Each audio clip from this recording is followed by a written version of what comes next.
salute. Benissimo, allora cominciamo questo nostro incontro sulle novità del modello 730. Buongiorno a tutti, io mi chiamo Marco Meloncelli, sono il responsabile dell'area fiscale di Confindustria Vicenza e come ogni anno noi salutiamo la primavera con il modello 730. A parlarci delle novità ci sono i nostri relatori che come tradizione sono la dottoressa Silvia Peruzzo e il dottor Capasso di PAI, che è la società di servizi di CAF Interregionali Dipendenti, che ringrazio già da ora.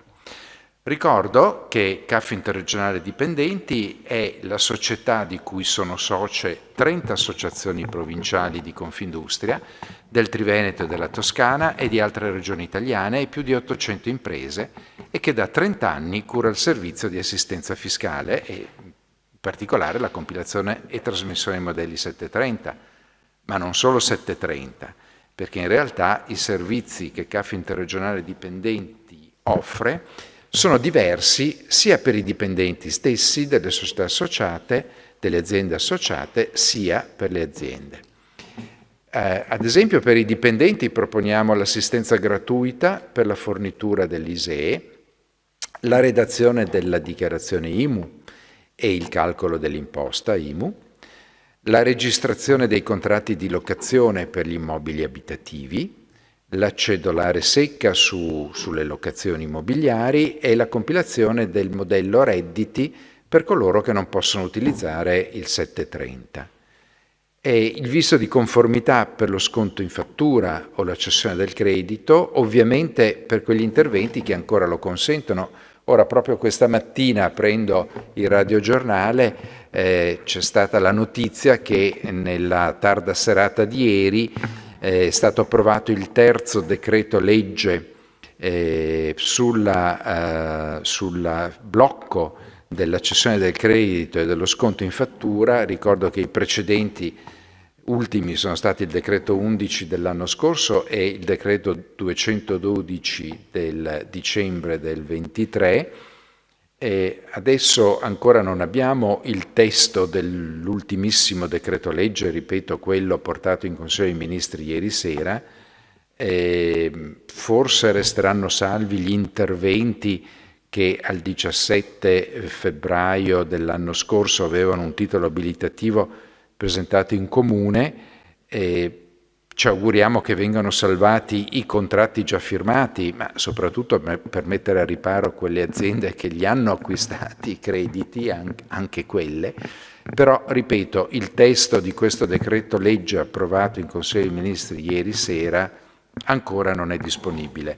Sappiamo solo che c'è stata un'ulteriore forte stretta alla possibilità di cedere i crediti o di applicare lo sconto in fattura. Molti sono anche i servizi, come vi dicevo, che CAF pone in linea per le aziende. Tra questi ricordo in particolare l'inoltro dei flussi dei modelli 730/4 e del diniego quando l'azienda riceve un 730/4 riferito a dipendenti che non ha più in forza con sé, la compilazione e l'invio delle CIU per i redditi di lavoro autonomo, la compilazione e trasmissione del modello 770 e il rilascio del visto di conformità per compensare i crediti IVA, IRES, IRPEF, IRAP e ritenute oltre i 5.000 euro o chiedere il rimborso dei crediti IVA sopra i 30.000 euro. Qui novità non ce ne sono, quindi questo visto di conformità resta in piedi senza i tagli che nell'altro caso abbiamo detto dovrebbero essere stati operati nottetempo. Chi fosse interessato comunque a conoscere l'intera gamma dei servizi che offriamo, che CAF Interregionale offre, può chiamare l'associazione industriale di appartenenza o consultare il sito di CAF che è www.cafinterregionale.it. Ricordo anche che tra i servizi gratuiti offerti da CAF Interregionale, oltre all'ISEE e al modello 730 editabile, che trovate liberamente scaricabile sul sito di CAF, c'è anche l'inoltro diretto del modello 730 definitivo ai dipendenti delle aziende convenzionate. Il modello 730, liquidato da CAF, cioè viene consegnato direttamente al dipendente in formato PDF nel portale dedicato che si chiama My Personal CAF, a cui il dipendente ha accesso attraverso delle credenziali proprie, cioè ovviamente noi gli diamo le credenziali di primo accesso, poi lui le cambierà con le sue password personali, e anche dal sito web di CAF Interregionale ci si può collegare direttamente al portale My Personal CAF, dove oltre al modello 730 ultimamente liquidato si trova tutto lo storico dei modelli 730 liquidati da CAF, più altre notizie interessanti per la corretta compilazione del proprio modello 730. Siamo poi, oltre che con il sito dedicato, siamo presenti anche sui social, in particolare su LinkedIn. Bene, diamo adesso un'occhiata veloce, io vado per estrema sintesi, sulle novità del modello 730 di quest'anno, poi queste verranno approfondite e sviluppate nei dettagli applicativi appunto dai nostri relatori, la dottoressa Peruzzo e il dottor Capasso. Devo dire che in realtà la fantasia del legislatore quest'anno si è limitata solo ad alcuni interventi. C'è un aumento dei quadri del 730 di quest'anno, che si arricchiscono del nuovo quadro W per dichiarare gli investimenti in immobili situati all'estero e il possesso di attività finanziarie estere, e ovviamente poi per dichiarare gli acconti e i saldi delle relative imposte, cioè dell'IVIE sugli immobili e delle IVAFE sulle attività finanziarie. Di fatto quindi il modello 730 ora diventa alternativo al modello redditi persone fisiche anche per dichiarare questi redditi di fonte estera. Va segnalato poi anche un ampliamento del quadro L, nel quale è stata introdotta la sezione 2 per indicare la rivalutazione dei terreni e la sezione 3 per indicare i dividendi sempre di fonte estera che sono percepiti senza l'intervento di un intermediario finanziario nazionale, quindi di una banca o di una SIM. C'è poi una remissione in termini per i bonus da 110%, diciamo così, dimenticati, cioè per quelle spese da 110 sostenute nel 2022 ma che non sono confluite nella dichiarazione dei redditi di quell'anno, relativi a quell'anno, che è possibile ora inserire nel 730 con una ripartizione di queste spese obbligata in 10 rate. Ricordo anche che per le spese da superbonus sostenute nel 2023 la percentuale di detrazione, salvo casi limitatissimi, è scesa dal 110 al 90%. Poi c'è il bonus mobili, edizione 2023, gli importi su cui calcolare la detrazione di fatto cambiano ogni anno, sono appunto mobili come il bonus. Per l'anno 2023 il limite di spesa è fissato in 8.000 euro, quindi è sceso leggermente rispetto ai 10.000 dell'anno prima. È riconosciuta poi una detrazione del 50% dell'IVA pagata sempre nel 23 per acquisti di abitazioni di classe energetica elevata, classe energetica A o B, cedute e vendute dalle imprese che hanno realizzato gli immobili stessi, quindi dalle imprese costruttrici. Poi ci sono una serie di crediti nuovi, crediti di imposta, che premiano coloro che invece di coltivare una causa legale esperiscono forme di deflazione del contenzioso civile, come la mediazione, la negoziazione, l'arbitrato e la conciliazione. Di fatto viene fatto per premiare coloro che in questo modo cercano di ridurre il carico delle cause civili pendenti nei tribunali. Due parole anche sulla riforma dell'IRPEF, che è stata varata, il primo modulo di riforma dell'IRPEF derivante appunto dalla legge delega per la riforma fiscale, ha preso corpo con il decreto legislativo 216 del 30 dicembre dell'anno scorso, del 2023. Si tratta appunto del primo modulo dell'IRPEF, Sono novità contenute nel provvedimento che hanno un'efficacia limitata nel tempo, valgono solo per l'anno 2024, e questo perché non sono state trovate le risorse finanziarie per rendere stabile questa riforma. In futuro si vedrà, ovviamente il governo ha promesso che cercherà queste risorse per stabilizzare e implementare questo primo modulo di riforma IRPEF, che ovviamente avrà i suoi riflessi nel 730 non di quest'anno, ma nel 730 che andremo a compilare l'anno dopo, l'anno prossimo. Con questa riforma gli scaglioni di reddito scendono da 4 a 3 e a questi scaglioni si applicano queste aliquote. Allora, il primo scaglione è fino a 28.000 euro di reddito e si applica l'aliquota del 23%. Poi il secondo scaglione va dai 28.000 ai 50.000 con l'aliquota del 35%, oltre i 50.000 e abbiamo l'aliquota unica del 43%. Per i titolari di reddito di lavoro dipendente non superiori ai 15.000 euro è stata anche aumentata la detrazione di 75 euro e quindi la detrazione di lavoro in questo caso passa da 1.880 euro a 1.955.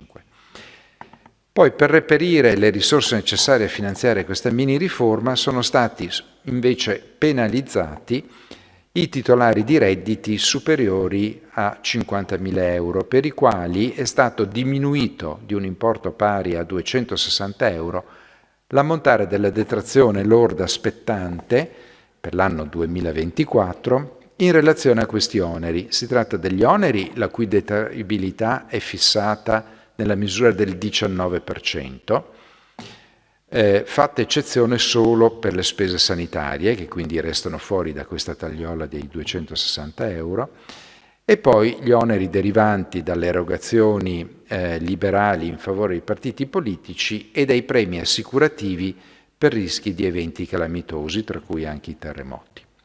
Queste novità, ripeto, le troveremo attuate nel modello 730 del prossimo anno. Quindi, in attesa che arrivi la annunciata semplificazione dell'IRPEF, registriamo anche quest'anno alcune complicazioni aggiuntive. Infatti il fascicolo delle istruzioni al modello 730 si è ulteriormente allungato di 8 pagine, toccando il record di 133 più allegati. È evidente che per evitare errori di compilazione il contribuente medio è costretto ad affidare la propria dichiarazione ad esperti del settore.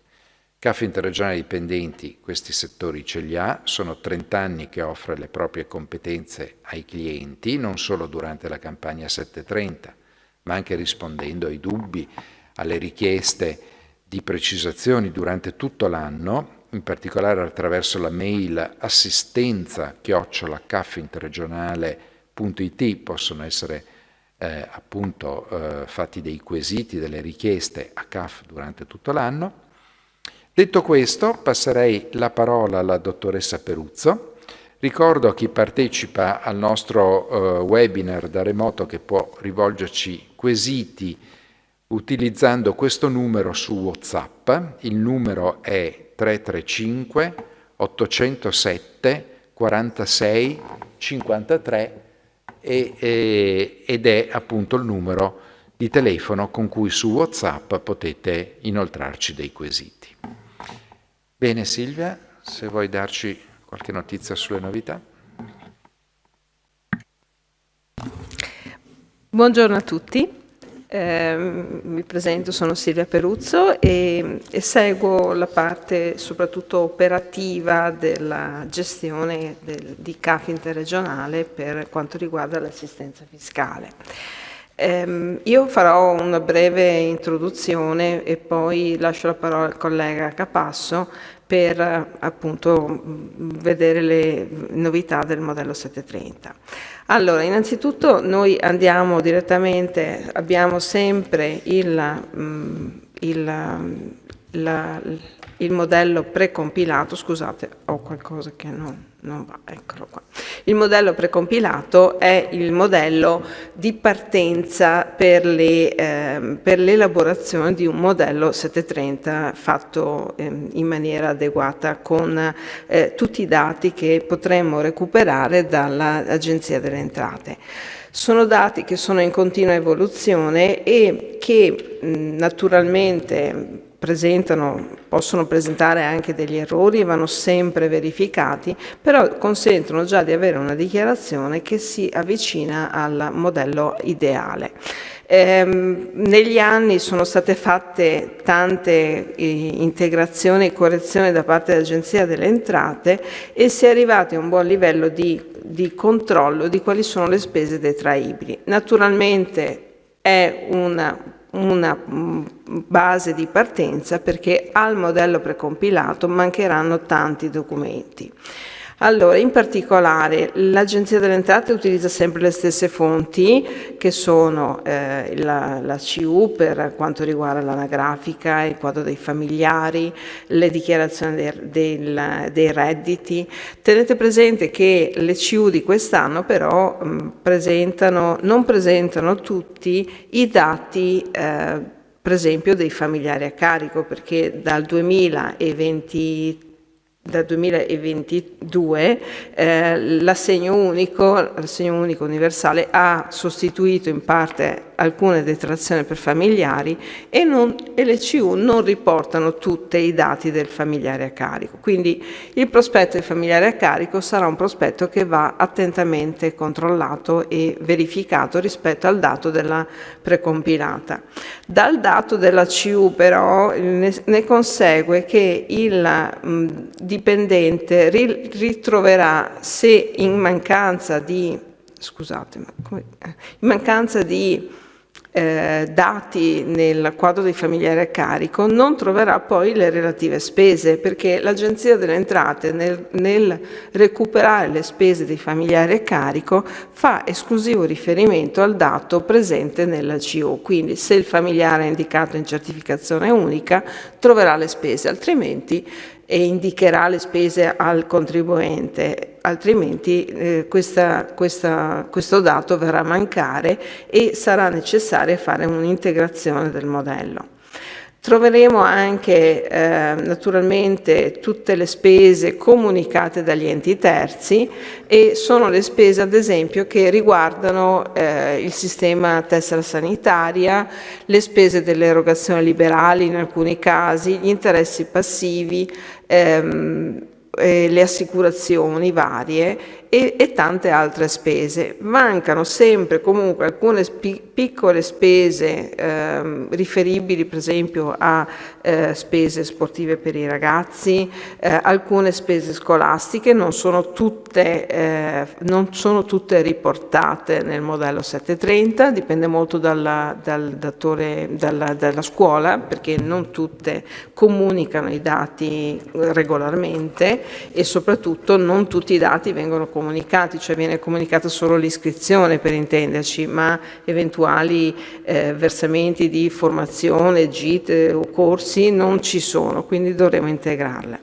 La stessa cosa riguarda per gli interessi passivi. Gli interessi passivi verranno sempre indicati, a meno che non si tratti, quest'anno c'è una piccolissima novità, di un modello, di un acquisto fatto, di un mutuo stipulato nei 2 anni precedenti e per il quale non si ha notizie di abitazione principale nel quadro dei fabbricati nella dichiarazione dell'anno precedente. In quel caso gli interessi passivi non vengono riportati, non vengono considerati dall'Agenzia delle Entrate.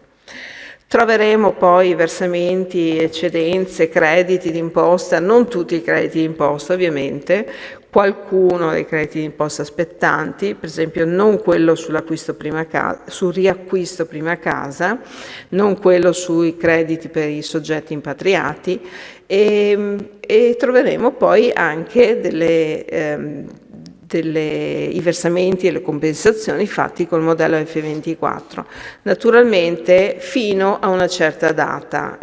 L'ultima data con cui alla quale l'Agenzia delle Entrate ha concesso agli enti di inviare i dati delle spese da inserire nella precompilata è quella dell'8 aprile. L'8 aprile è la data in cui i condomini potranno inviare, è il termine allargato in cui i condomini potranno inviare le spese certificate all'Agenzia delle Entrate, cioè le spese sulle ristrutturazioni edilizie dei condomini. Varie altre date sono state spostate, in particolare ad esempio la comunicazione delle opzioni, delle cessioni, dello sconto per alcune spese, e questo cosa determina? Determina che l'Agenzia delle Entrate si trova ad avere dati mancanti, nel senso che sposterà in là il termine per la consegna della precompilata. Allora, la consegna della precompilata è stimato che la consegna parte dal 30 di aprile, di fatto non sarà il 30 di aprile, appunto perché alcune spese sono state portate in avanti nella comunicazione, quindi non le troveremo. O meglio, l'Agenzia si riserva il tempo di acquisire i dati e poi metterli nella precompilata. Che cosa dobbiamo aspettarci? Ci sono le solite scadenze, le scadenze fiscali che noi ci troviamo sono invariate rispetto allo scorso anno. Adesso ve le prendo, in realtà adesso cosa troviamo? Sono sempre, io ho lasciato nella slide perché è comunque un dato interessante, però diciamo che le novità, l'unica novità che possiamo avere sono quelle sugli abbonamenti dei trasporti pubblici e il rimborso per il bonus vista e quello del bonus occhiali, ma sono le uniche. In realtà poi dopo abbiamo sempre le stesse spese se il soggetto obbligato però comunica correttamente il dato, altrimenti, ripeto, la spesa non la troveremo nella precompilata. Succede spessissimo, per esempio, per le spese veterinarie. Non so, i veterinari hanno una caratteristica particolare, non si rifiutano di adempiere spesso a questo obbligo, non so, sarà... Per mantenere la privacy degli animali che curano. Ecco, sì.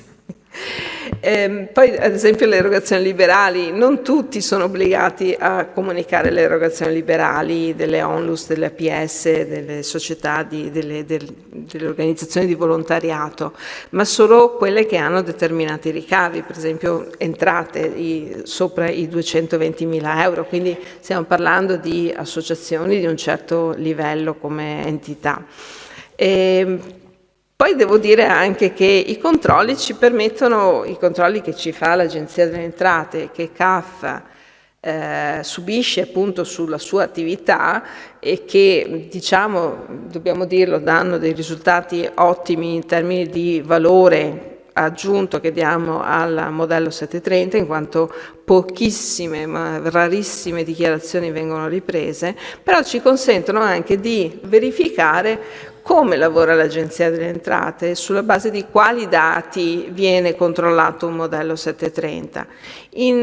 Quest'anno si è verificata una variazione importante, nel senso che sono state verificate quest'anno essenzialmente molte dichiarazioni che avevano erogazioni liberali, proprio perché per la verifica dell'ente a cui è stato effettuato il bonifico.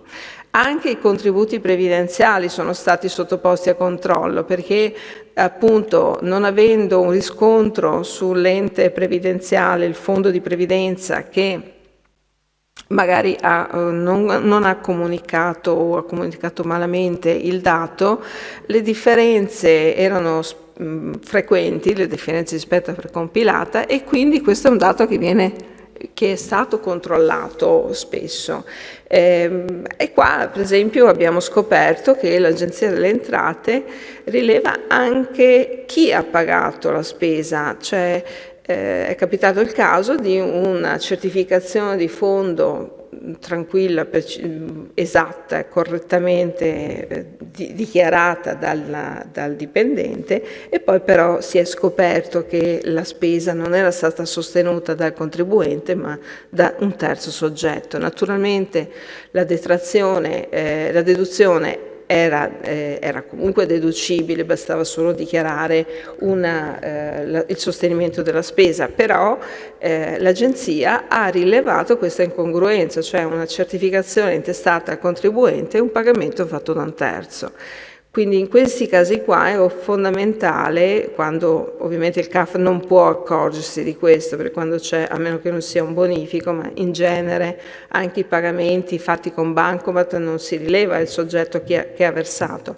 Ecco, qua probabilmente dovremo trovarci ad acquisire della documentazione in più quando sarà necessario in caso di controllo. Andando sulle scadenze, le scadenze appunto sono invariate.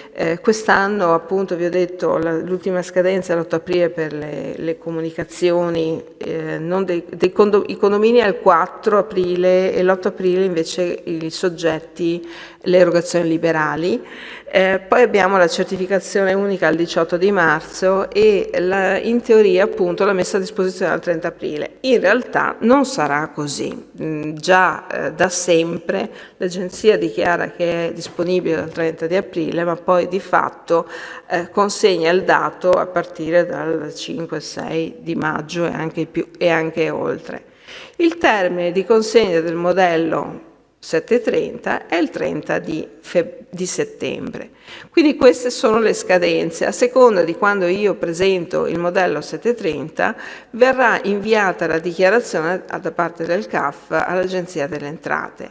Quando il termine scade di sabato o un giorno festivo viene prorogato al primo giorno feriale successivo. In particolare le prime scadenze del 15 e del 29 giugno saranno prorogate perché cadono di giorni festivi. Quando invece parte il conguaglio 730? Ecco, su questo abbiamo sempre tante domande da parte dei dipendenti che magari consegnano il modello a maggio-giugno ma non si trovano la liquidazione del conguaglio nel mese di giugno. Perché? Perché l'Agenzia delle Entrate consegna al dipendente, al datore di lavoro, il modello 734 solo a partire dall'ultima decade di giugno e poi va avanti fino al 10 di dicembre. Cosa vuol dire? Che il modello 734 che è consegnato al datore di lavoro potrà essere disponibile al datore solo da fine giugno e pertanto la liquidazione automaticamente andrà nel periodo nelle retribuzioni pagate a luglio per questi modelli ricevuti a giugno. Quindi si parte dal mese di luglio a ricevere il compenso. È un modo come un altro per l'Agenzia delle Entrate di ritardare il conguaglio, in quanto i modelli comunque sono stati inviati in tempi rapidi, no? Perché potrebbero essere inviati, la prima scadenza è il 15 di giugno, ma l'Agenzia appunto si riserva il tempo di inviare il conguaglio più tardi. Che cosa dire anche di particolare? Abbiamo poi la possibilità di fare il modello integrativo. Quest'anno c'è una piccola variazione. Il modello integrativo non potrà essere fatto nel caso in cui il contribuente abbia inserito il quadro V, quello dei capitali dei beni detenuti all'estero, e i righi C16 o L8, ossia se nel modello 730 ordinario abbiamo questi tre dati, quadro V in particolare, una integrazione di dati nel modello 730 di qualsiasi tipo, anche non so, mi sono dimenticata una spesa sanitaria, non potrà essere fatta nel modello integrativo, ma solo con modello redditi. Questo significa che l'integrazione in presenza di quadro V doppio porterà non a un rimborso a dicembre, ma a un riporto di credito all'anno successivo. In questo caso qua appunto diventa un po' penalizzante per il contribuente e CAF Interregionale sta valutando appunto le modalità di trattamento di questo quadro W, perché probabilmente sarà necessario valutare di fare un'integrazione successiva in modo da consentire eventuali modelli integrativi al dipendente senza un danno economico al dipendente stesso. Quindi l'altra modalità appunto di integrazione di un modello è sempre il modello redditi, che va presentato se io ad esempio ho scelto di utilizzare questo modello integrativo, cioè è un'alternativa al modello 730 integrativo. E posso utilizzare questa modalità anche per recuperare spese di 5 anni precedenti. Quest'anno, per esempio, un contribuente si è accorto di non aver mai inserito la spesa di un climatizzatore in pompa di calore che dà diritto alla detrazione e abbiamo recuperato tutte le spese degli anni passati, consentendogli quindi di avere un credito e di non perdere questa detrazione. Abbiamo tempo 5 anni, dal quinto anno fino al quinto anno successivo a quello di presentazione della dichiarazione. Vi ricordo, come ha detto il dottor Meloncelli, che c'è la possibilità di avere il modello su Personal CAF. È un portale estremamente importante perché ci consente di avere intanto una velocità di consegna del modello al dipendente, quindi non c'è più la necessità di avere una stampa cartacea, anche perché di fatto poi serve poco la stampa cartacea, serve molto di più avere un PDF che poi magari potete utilizzare per chiedere il modello ISEE, per fare una richiesta in banca o per qualsiasi altro motivo. Il modello cartaceo viene sempre consegnato solo su richiesta, però è interessante avere questa opportunità data da CAF Interregionale, gratuita, di avere appunto questo accesso a questo Personal CAF. È uno strumento da utilizzare sempre di più. Chi può presentare il modello 730? Quest'anno abbiamo detto ci sono alcune novità, oltre a tutti i soggetti che hanno redditi di lavoro dipendente, terreni, fabbricati, lavoro autonomo senza partita IVA, anche dai soggetti che hanno redditi di capitale di fonte estera, quindi compileranno il quadro L sezione 3, oppure quelli che devono anche inserire il modello, il quadro V per dichiarare anche solo ai fini del monitoraggio le attività finanziarie detenute all'estero o immobili detenuti all'estero.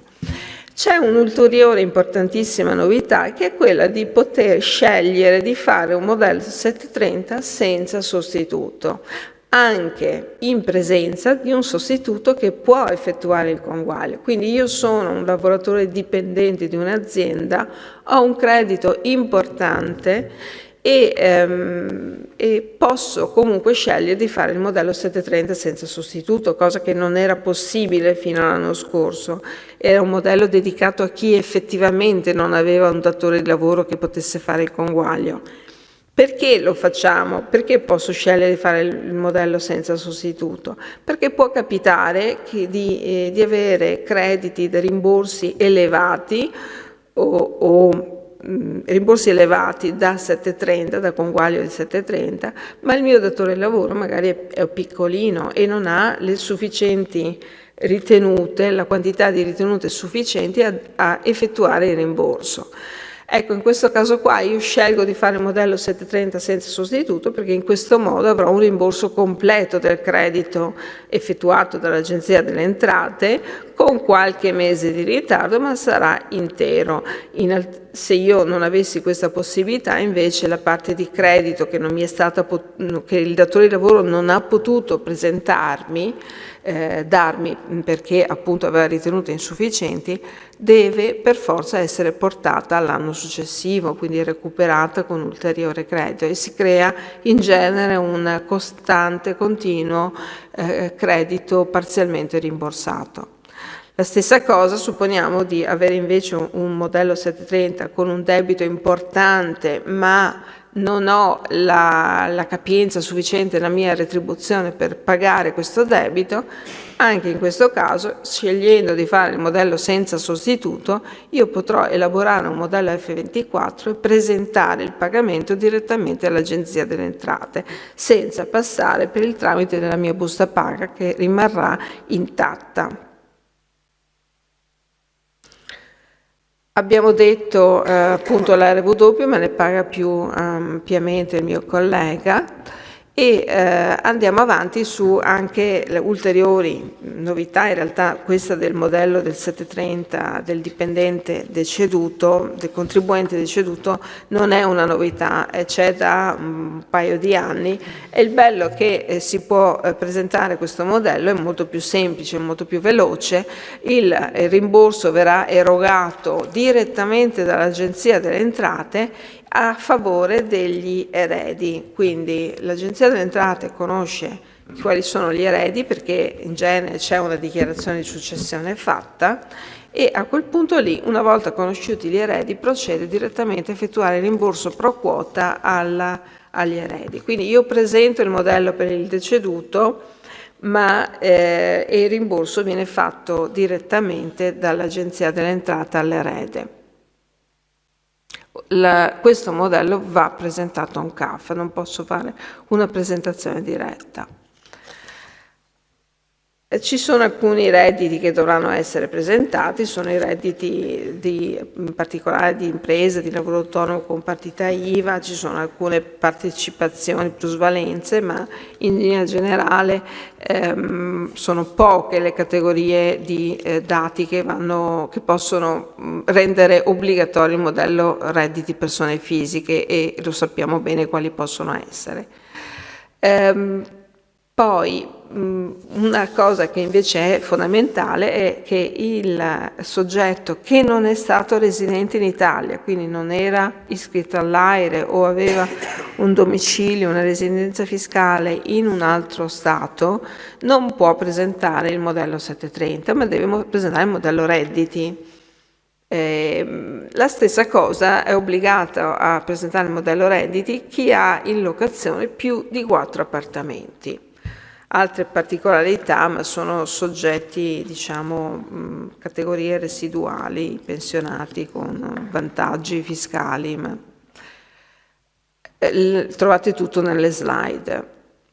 Ecco, quello che è importante è ricordare che l'Agenzia delle Entrate, come ho detto prima, presenta nel modello, nei dati della precompilata, i dati delle spese tracciate, cioè l'obbligo di tracciabilità del pagamento degli oneri si trasferisce poi sulla precompilata, nel senso che un modello, un onere, una spesa che non ha un pagamento tracciato non sarà visibile nei dati della precompilata, non la troviamo nel sistema tessera sanitaria e quindi è chiaro che non sarà detraibile. Preciso anche che finora l'obbligo riguardava solo le spese appunto con detrazione di imposta, quindi spese, oneri della sezione 1 del quadro E oppure ristrutturazione edilizie, e non gli oneri deducibili. In realtà l'Agenzia delle Entrate chiede nei controlli anche questi dati, come vi ho detto prima, probabilmente perché vuole la verifica di eventuali pagamenti fatti da terzi per mio conto, per conto del contribuente.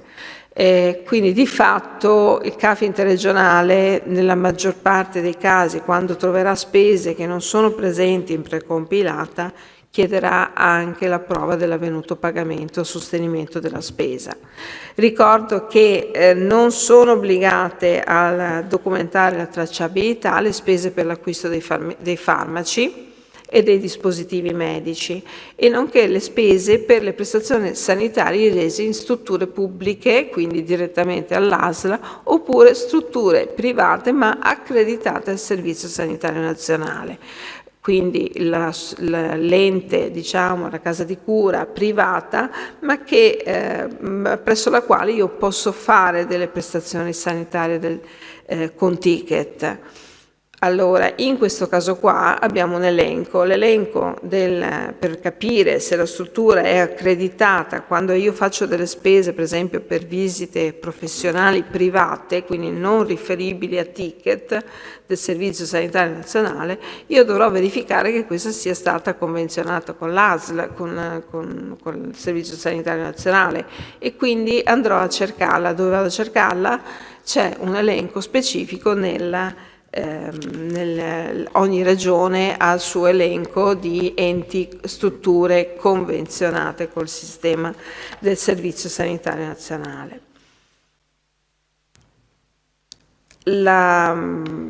Nel fare le copie ci raccomandiamo sempre come CAF di stare molto attenti a non sovrapporre la ricevuta del documento di spesa con la ricevuta di pagamento, quindi la ricevuta del bancomat va allegata, ma sempre tenendo in attenzione lo spazio dove lasciare vedere la tipologia di spesa e l'ente che ha e l'intestatario, diciamo, del servizio. Ricordo che dal 2020 c'è appunto questa detraibilità parziale in caso di redditi superiori a 120.000 euro, è una detraibilità che è proporzionata fino a un reddito di 240.000 euro, oltre il quale non spetta nessuna detrazione. Questo naturalmente non riguarda le spese sanitarie e gli interessi passivi, ma solo alcune spese di cui diamo un'elencazione nella slide, ma è parziale anche questa. In particolare ricordatevi che le spese sanitarie e gli interessi passivi sono l'eccezione a questa proporzionalità delle spese, degli oneri in base al reddito complessivo, e anche che nel reddito complessivo rientra il reddito da cedolare secca, quindi da affitti in cedolare. Quest'anno ulteriore novità è stata esposta nella circolare del 14 di giugno 2023, sempre molto in ritardo rispetto all'avvio della campagna CAF, ma è importante e va tenuta in considerazione.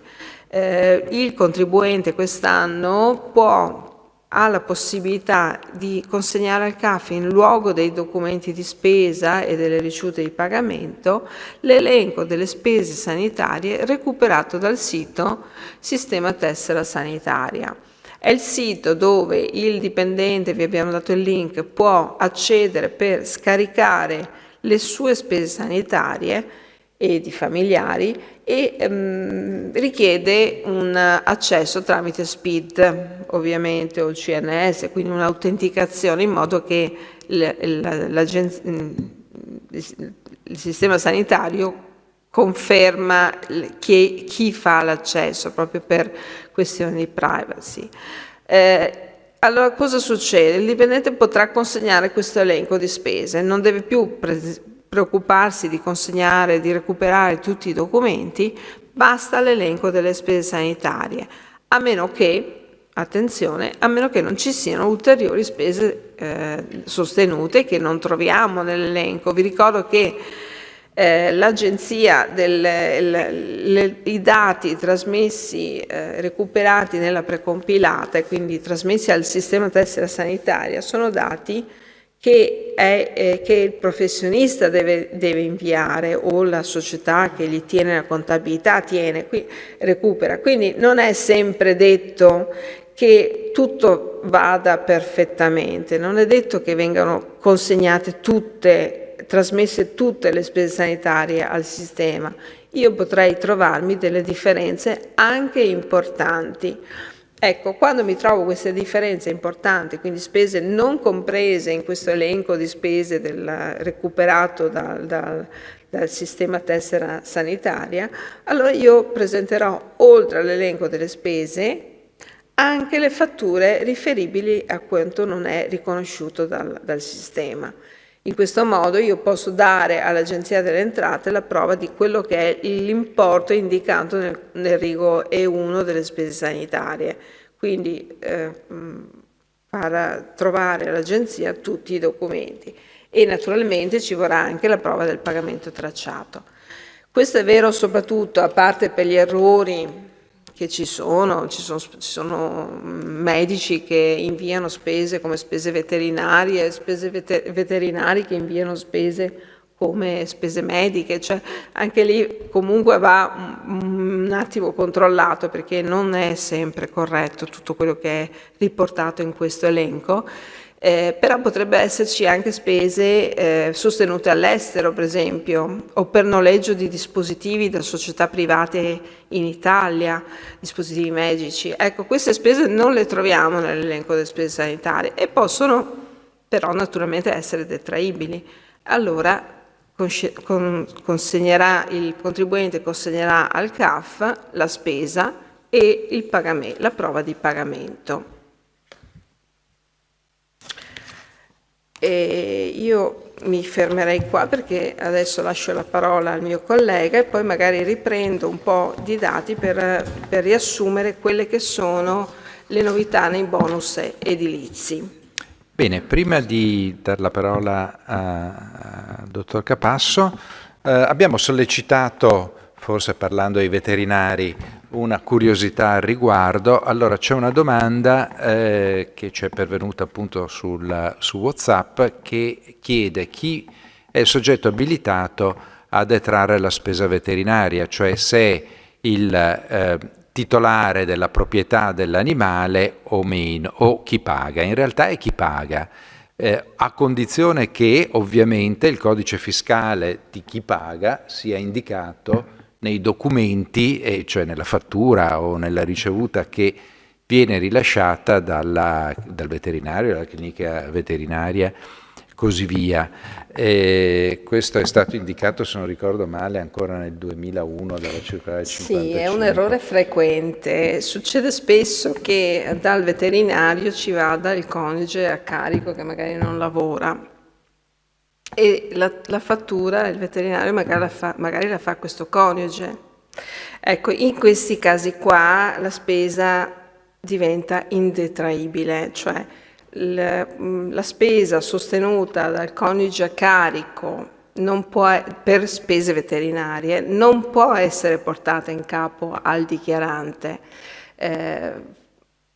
perché dichiarante proprietario del cane. Anche proprietario del cane, perché non c'è la intestazione della fattura corretta, cioè la fattura deve essere intestata a chi detrae la spesa, che è colui che paga.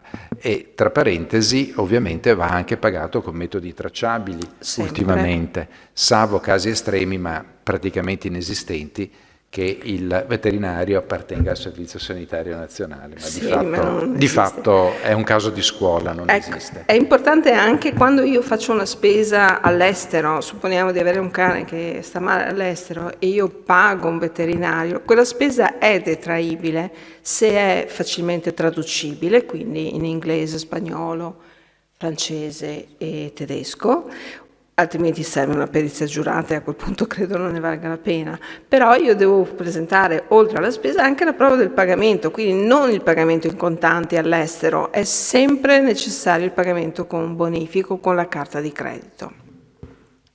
Altra domanda che credo riguardi il quadro W, però si parla di un broker che non conosco. Leggo la domanda. Come ci comportiamo con i dipendenti che ci chiedono di inserire i dati che vengono comunicati da De Giro Broker Investimenti Esteri? Punto di domanda. Con quei dipendenti che chiedono di inserire i dati che vengono comunicati da De Giro Broker.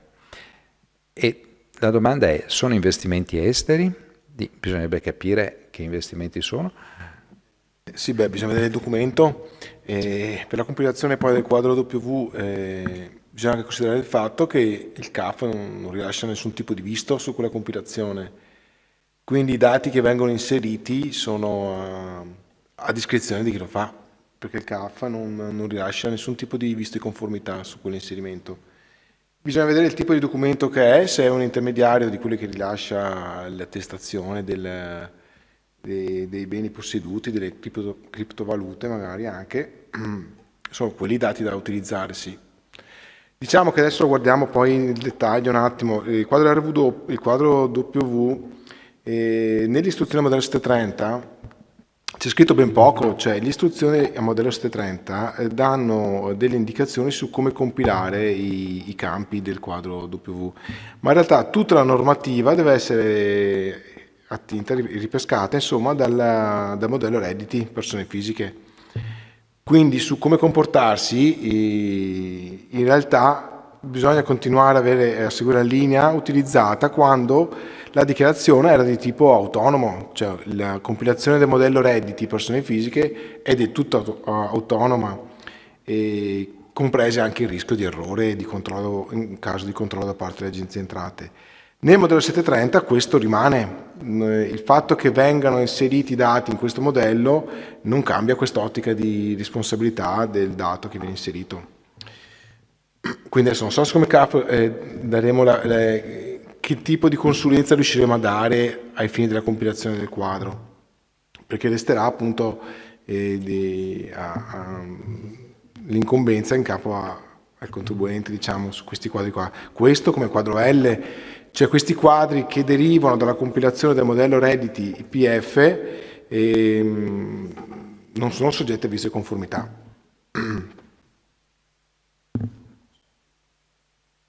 E i primi documenti li vedremo quando ci arriveranno comunque per valutarli. E per quanto riguarda la prosecuzione dell'intervento, io vi presento all'interno delle slide quelle che sono un po' le novità legate soprattutto alle ripercussioni che hanno nel modello 730, nella compilazione del modello. E nelle prossime videate vedrete alcune, cioè quasi tutte le slide che riportano i collegamenti con i quadri del modello 730. Allora, innanzitutto la presentazione del modello 730 abbiamo visto, come anticipato prima, può essere effettuato anche senza sostituto d'imposta. Una prima novità. La seconda novità importante è l'ampliamento della platea del 730, che come anticipato prima riguarda fondamentalmente l'inserimento all'interno di questo modello anche delle attività o investimenti detenuti all'estero. Oltre a questo hanno inserito la possibilità di inserire i dati relativi alla rivalutazione del valore dei terreni, con la possibilità poi di liquidare anche le imposte IVAFE e IVIE. Dopo lo vedremo nel dettaglio. Le altre novità riguardano più che altro la modifica del quadro dei familiari a carico. I dati vengono esposti diversamente rispetto all'anno scorso. L'anno scorso il periodo d'imposta era stato spezzato in due, in quanto la modifica con l'introduzione dell'assegno universale era avvenuto in data 1 marzo. Quindi c'erano da gestire 2 mesi con le detrazioni nel 730 e i 10 successivi invece erano fuori dal modello. Quest'anno naturalmente a regime tutto l'anno d'imposta 23 il modello familiare a carico non vedrà le detrazioni per familiare a carico per i figli sotto i 21 anni, ma solamente quelli con età maggiore o uguale a 21 anni. Raccomandiamo sempre l'obbligo, scusate, problemi un po' con la gola stamattina. Vi raccomandiamo la compilazione sempre del quadro del familiare a carico, in quanto da questa compilazione discendono poi la corretta quantificazione delle addizionali regionali in caso di agevolazioni. Hanno introdotto una nuova normativa relativa alla tassazione agevolata per le mance ricevute dai lavoratori nell'ambito del settore turistico alberghiero. Una tassazione al 5% di questi importi che il datore di lavoro deve riconoscere al lavoratore, e tassazione al 5% e non in misura ordinaria al ricorrere al rispetto di determinati requisiti. Poi vi segnaliamo che l'imposta sostitutiva, quella sui premi di risultato di produttività dell'IGO C4, è stata portata dal 10% al 5%. Ma la compilazione del modello 730 resta invariata. Hanno deliberato, hanno approvato l'importo per quanto riguarda la detrazione per il personale del comparto di sicurezza, che per l'anno 2023 è stato innalzato da euro 571. Un'altra modifica normativa che poi vedremo ha avuto ripercussioni anche nella compilazione del quadro C riguarda la disciplina dei lavoratori sportivi. La normativa, come spesso avviene, che va a complicare un po' le cose, entra in vigore a metà anno, in corso d'anno, ovvero dal 1 luglio 2023. Quindi avremo una gestione nel quadro D per i redditi dal 1 gennaio al 30 giugno, come redditi diversi, mentre dal 1 luglio 2023, con la riforma del lavoro sportivo, gli importi andranno indicati nel quadro C. E anche a seguire su questa cosa qui è stata necessaria la modifica del modello CU per dichiarare questi redditi.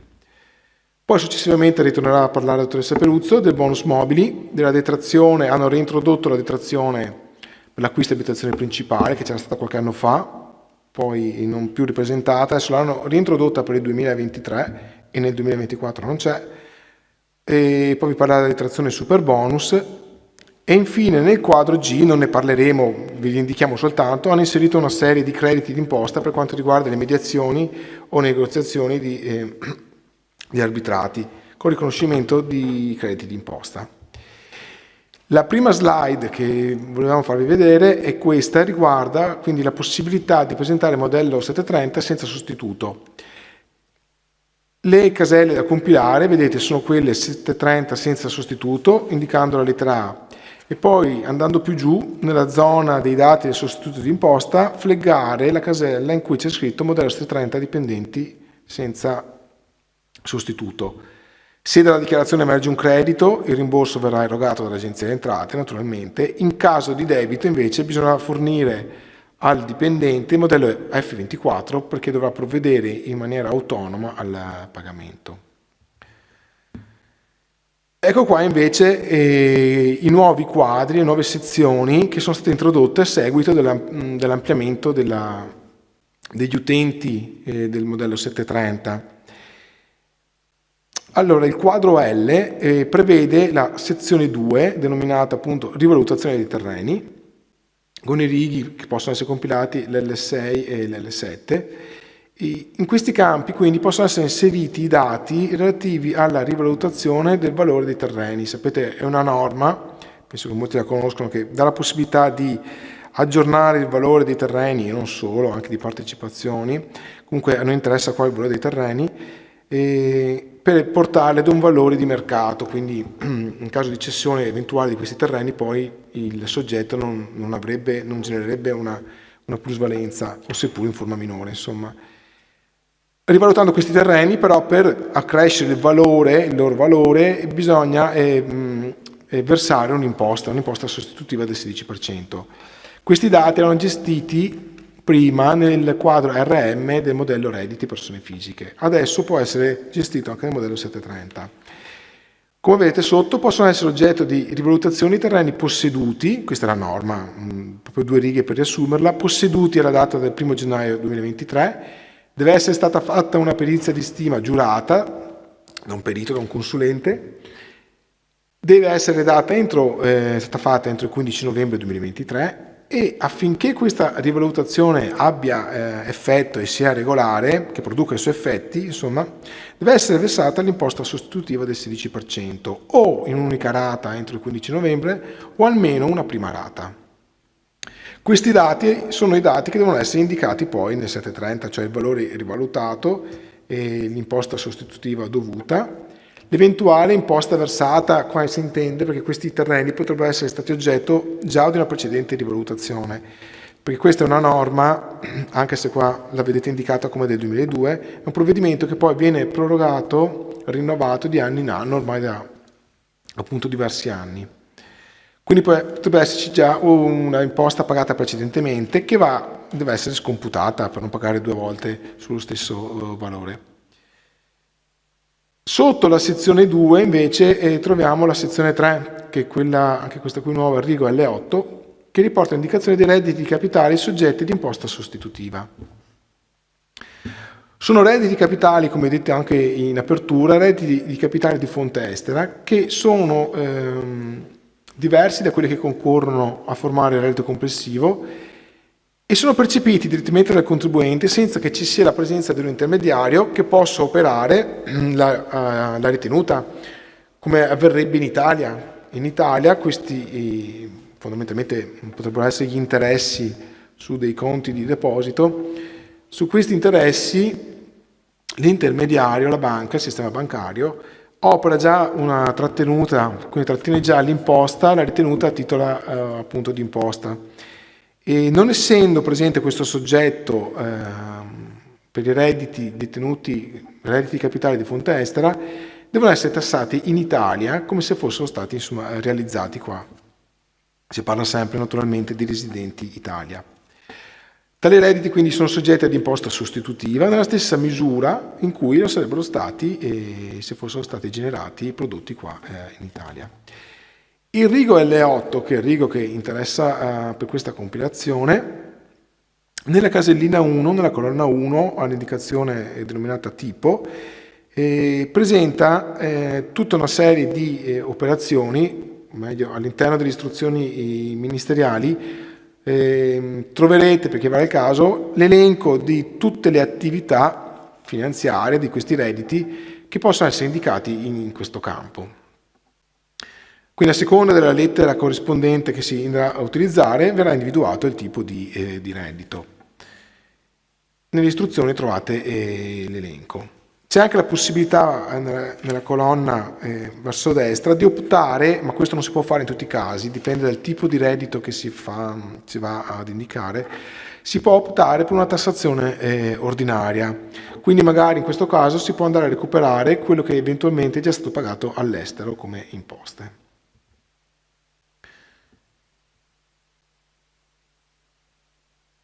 Il terzo quadro invece che viene introdotto, quello è sempre il quadro L con 2 sezioni, qua invece abbiamo un quadro completamente nuovo e il quadro W che abbiamo anticipato prima. Attraverso questo nuovo quadro il contribuente può fare 2 cose.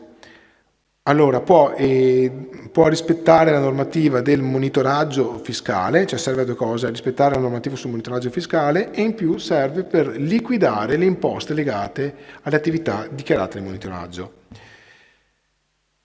Il monitoraggio fiscale e le liquidazioni delle imposte riguardano 3 tipologie di investimenti. Ci sono gli investimenti immobiliari. Ovviamente parliamo di tutte le attività detenute all'estero, quindi investimenti immobiliari esteri, attività di natura finanziaria, e poi hanno introdotto dal 1 gennaio 2023 l'obbligo di dichiarare le criptoattività detenute, in qualsiasi modo detenute, attraverso portafogli, conti digitali o altri sistemi di archiviazione e conservazione.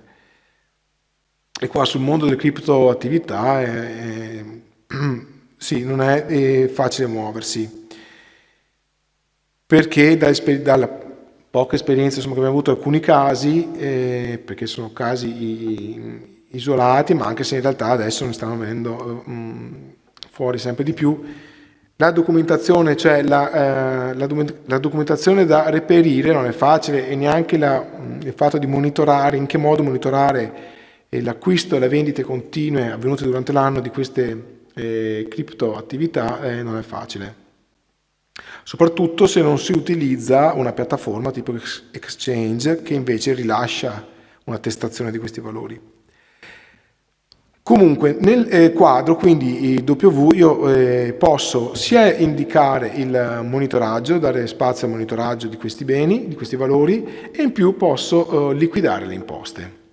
Le imposte da liquidare sono l'IVIE, che è l'acronimo per imposta sul valore degli immobili situati all'estero, quello che corrisponderebbe un po' a quella che in Italia è la nostra IMU. Poi le attività estere di natura finanziaria, IVAFE, invece per loro, e qua sarebbe un po' come la nostra imposta di bollo, no? Sulle giacenze che ci sono sul conto corrente. E quindi l'IVAFE è l'acronimo di imposta sul valore delle attività finanziarie. E poi per le criptovalute, criptoattività, dove dentro ci sono anche le criptovalute, è un'imposta sul valore che hanno questi beni. Per quanto riguarda il monitoraggio fiscale, i campi da compilare, il primo rigo è il rigo W1. All'interno di questa sezione, vedete, c'è scritto codice titolo possesso, questo qua, la prima colonna, serve solo per indicare a che titolo detengo questi beni. Mentre nella colonna 3, codice individuazione bene, lì invece le istruzioni ministeriali danno l'elenco di quelle che sono le attività che possono essere indicate lì, e varrà sia per questo che anche per quanto riguarda gli immobili, perché questa sezione 1, come vedete, c'è scritto dati relativi agli investimenti e alle attività. Per gli investimenti si fa riferimento alla detenzione degli immobili, per le attività invece alle giacenze, alla liquidità, ai conti correnti o depositi bancari, fondamentalmente. Questi sono le due fattispecie principali che vediamo. Teniamo presente che il monitoraggio, cioè ci può essere il caso in cui io non sia obbligato a adempiere all'obbligo del monitoraggio fiscale, nel caso in cui il valore massimo complessivo dei depositi e dei conti correnti bancari esteri risulti inferiore a 15.000 euro. Quindi in questo caso qua io non devo compilare il quadro W ai fini del monitoraggio. Potrei essere obbligato comunque a farlo per la giacenza. Devo essere obbligato a compilarlo per liquidare l'imposta sulla giacenza, quindi devo farlo per liquidare l'IVAFE. Se sono nel caso in cui devo fare solo monitoraggio e non devo liquidare l'imposta, invece hanno creato un codice, che è il codice 16, no scusate, è da barrare la colonna 16, spuntare la colonna 16, vorrà dire che io il quadro RW lo sto facendo solo per il monitoraggio, e quindi non ci si aspetta che dalla compilazione del quadro scaturisca l'imposta, IVE o IVAFE che sia. Quindi ecco, questo quadro in realtà racchiude dentro di sé innanzitutto la conoscenza di tutta la normativa che sta dietro alla detenzione di beni all'estero, e in più con un unico quadro si gestisce in questo stesso rigo sia il monitoraggio che la liquidazione delle imposte. E una cosa, le due cose non vanno di pari passo, ci può essere il caso in cui sono obbligato solo al monitoraggio o viceversa sia obbligato solo alla liquidazione dell'imposta.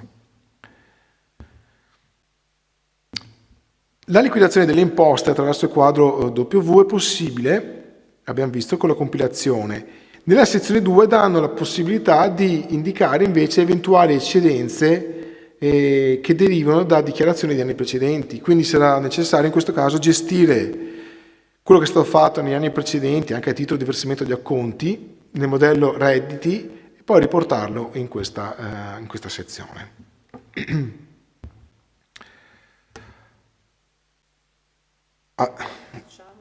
Diciamo anche che non è ancora chiaro, in quanto non ci sono sufficienti indicazioni da parte dell'Agenzia delle Entrate, chi dovrà fare il calcolo delle imposte, in che modo, no? Quindi potrebbe essere che il calcolo sia conteggiato dal CAF o debba essere calcolato dal dipendente, no?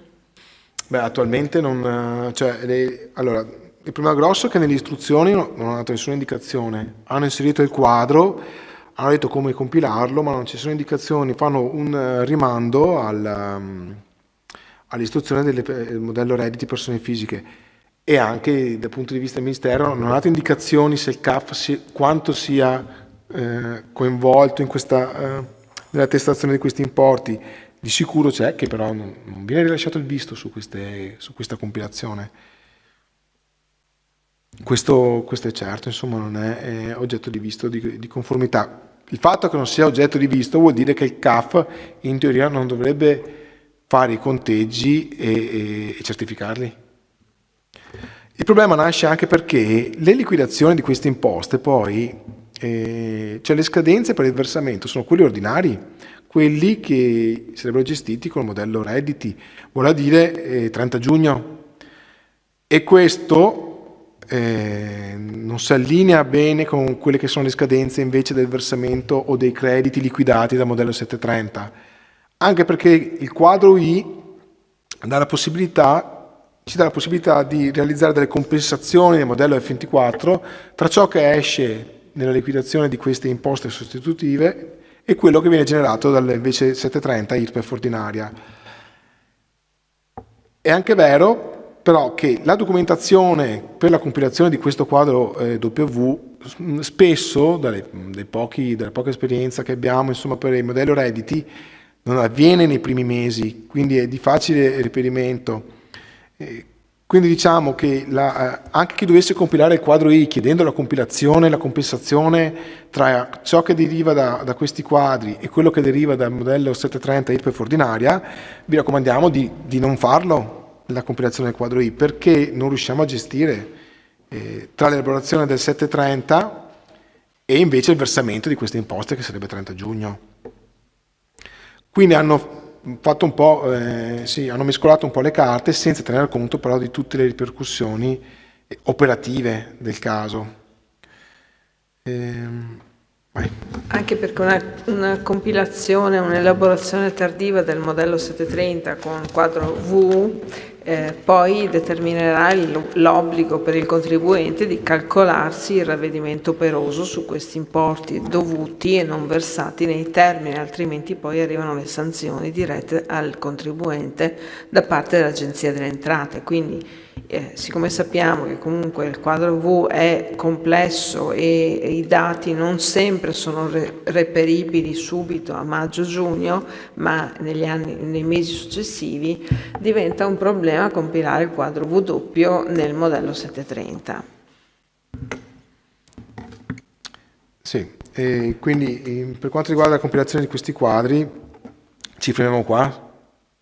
Sì, direi proprio di sì. Mentre prendi fiato, rispondo brevemente a una domanda che a proposito dell'ISEE chiede appunto come fare a richiedere al CAF l'ISEE. Allora comunico che abbiamo lo potete fare via mail e vi do l'indirizzo mail. L'indirizzo mail è isee@cafinterregionale.it. Quindi per tutte le domande riferibili a questo aspetto potete appunto rivolgere sia i vostri quesiti sia mandare la documentazione necessaria per richiedere l'ISEE a questa casella di posta elettronica che, ripeto, è isee@cafinterregionale.it. Proseguendo invece nella disposizione delle slide, vi abbiamo schematizzato qui la novità delle aliquote solo per l'anno che hanno fatto questa variazione per l'anno 2024, che hanno ridotto le aliquote da 4 a 3, che non avrà ripercussioni naturalmente sulla compilazione di quest'anno, ma ve lo segnaliamo, facciamo dei focus giusto perché vi ricordiamo sempre che in fase di compilazione del modello 730 per l'anno d'imposta 2023 sicuramente ci troviamo a fare consulenza anche per l'anno in corso 2024, perché i provvedimenti della legge finanziaria fatta a fine anno ci proiettano già nell'anno successivo, quindi bisogna conoscerli. Parimenti di pari passo con la variazione delle aliquote, sempre per l'anno d'imposta 2024 hanno, come diceva il dottor Meloncelli, prima incrementato la detrazione per i redditi fino a 15.000 euro, innalzandoli di 75 euro, portandoli da 1.880 a 1.955.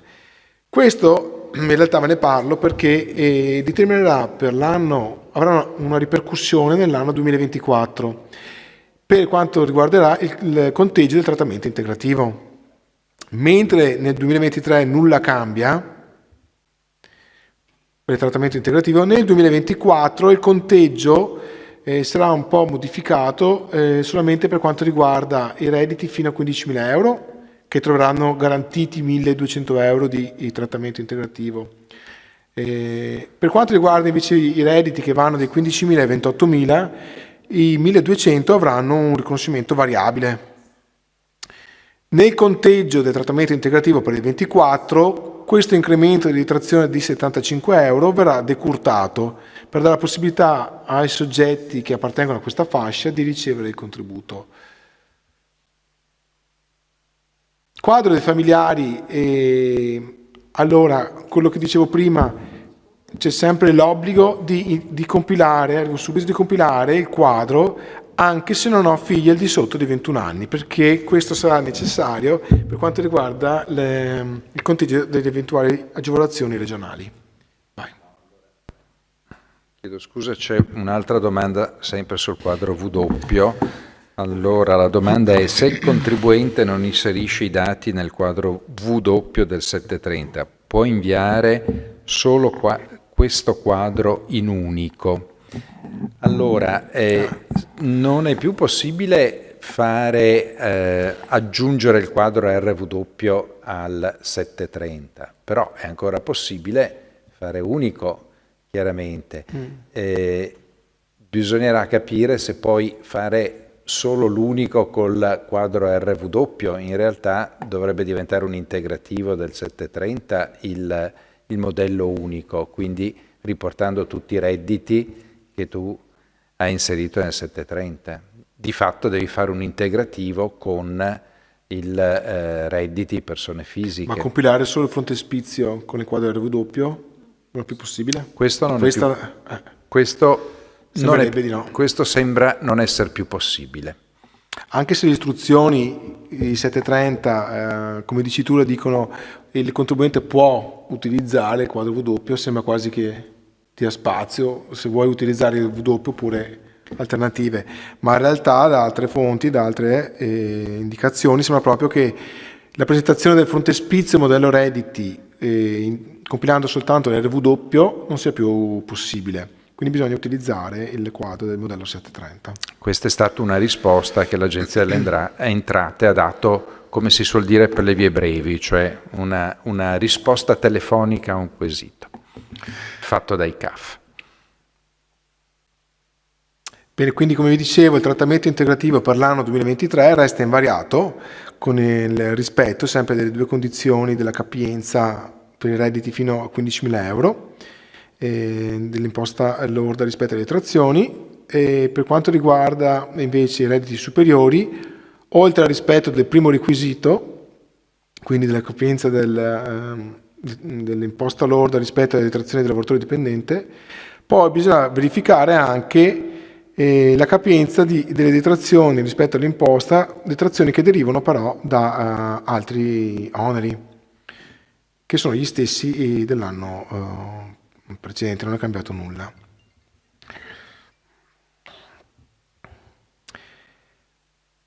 La novità invece di cui vogliamo parlarvi anche riguarda i redditi di lavoro sportivo.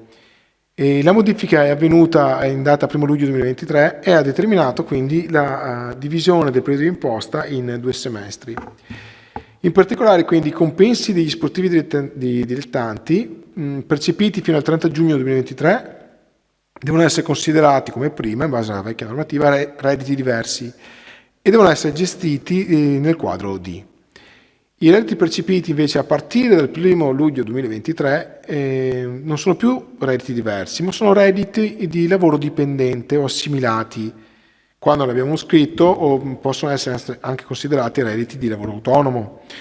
Ma come stiamo parlando di 730, qua non ci interessava indicarlo.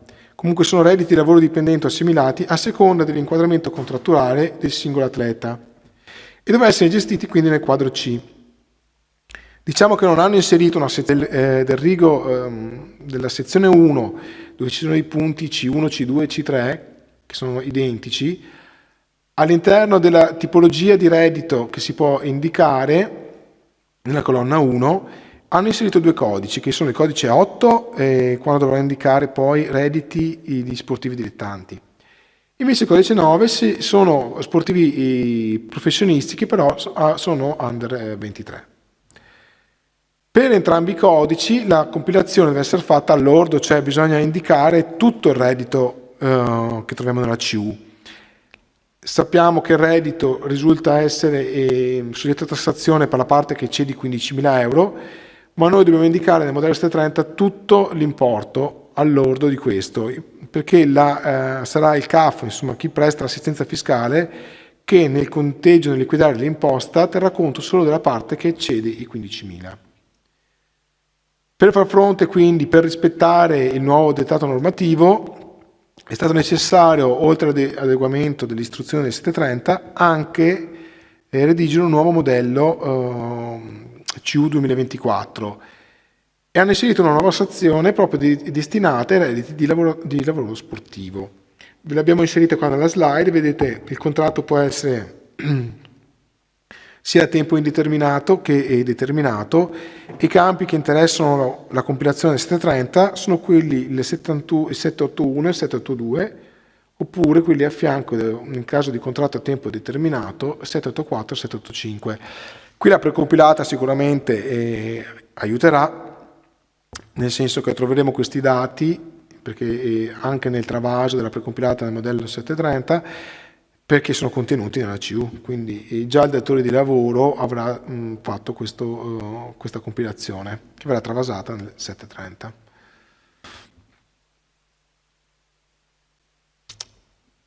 L'altra novità normativa che ha avuto una ripercussione poi nella stesura del modello 730 riguarda la tassazione agevolata delle mance del settore turistico alberghiero. Qui il legislatore ha voluto regolamentare anche questa fattispecie, cioè le mance percepite nell'anno d'imposta 2023 che il datore di lavoro dovrà erogare in busta paga al lavoratore. Per far sì che questi importi non siano soggetti alla tassazione ordinaria del lavoratore, la norma prevede una tassazione sostitutiva pari al 5%. Quindi sono escluse anche addizionali regionali e contribuzione previdenziale. Questo 5% però può essere erogato soltanto nel caso in cui il soggetto non abbia percepito nel 2023 redditi da lavoro dipendente di qualsiasi genere, non solo nel settore ricettivo, nel settore alberghiero o della ristorazione, magari anche un secondo lavoro, no? Quindi bisogna valutare che il soggetto non abbia percepito redditi di lavoro dipendente nell'anno precedente non superiore a 50.000 euro. E questa detassazione del 5% trova un limite, che è il 25% del reddito percepito nell'anno per le prestazioni lavorative rese nel settore turistico alberghiero.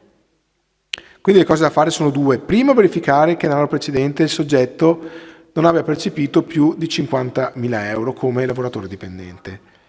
Una volta fatto questo, le mance, gli importi relativi alle mance, possono essere quindi assoggettate all'imposta sostitutiva del 5%.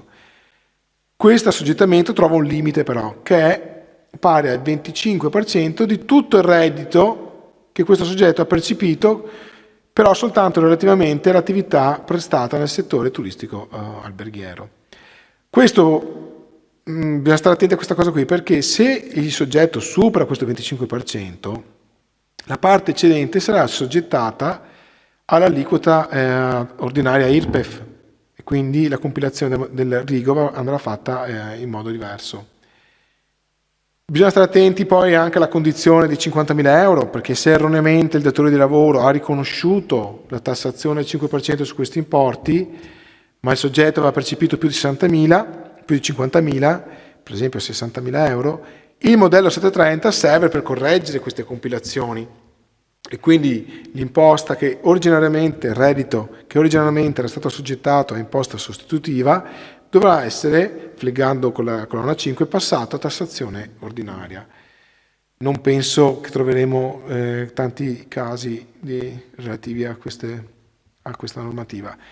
Però di sicuro vi accorgerete nella compilazione del 730 che hanno aggiunto la sezione 7 del quadro C con il rigo C16.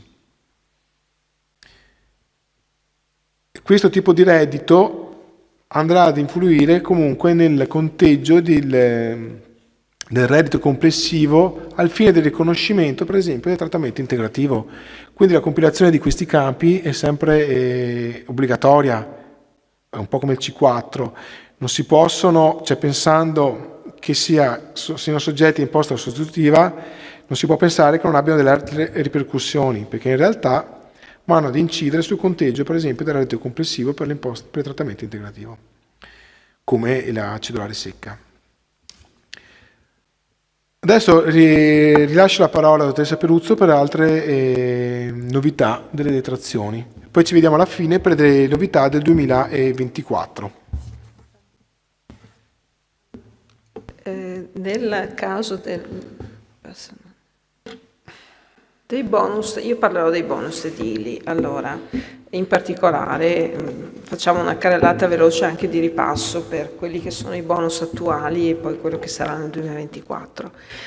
In particolare, alcune particolarità, la possibilità per chi ha fatto un super bonus nel 2022 e non ha dichiarato la quota di spesa sostenuta nel 2022 nella dichiarazione dello 730 o redditi dello scorso anno, ha la possibilità di reinserire la spesa nel 2023, quindi perdendo una quota di spesa, la spesa del 2022, la quota del 2022 è persa, però c'è la possibilità di optare in 10 anni la rateazione anziché i soliti i 4 che sono in vigore dall'anno scorso.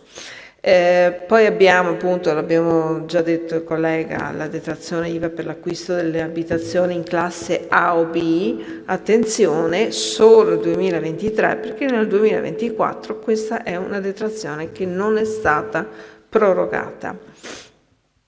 E parliamo appunto queste le parleremo. Il bonus mobili è stato ridotto a 8.000 euro, lo vediamo nei bonus edili. Abbiamo la riduzione della spesa per mobili rideterminata in euro 8.000, diventerà 5.000 nel 2024, nel 2022 c'è un refuso, era 16.000 euro.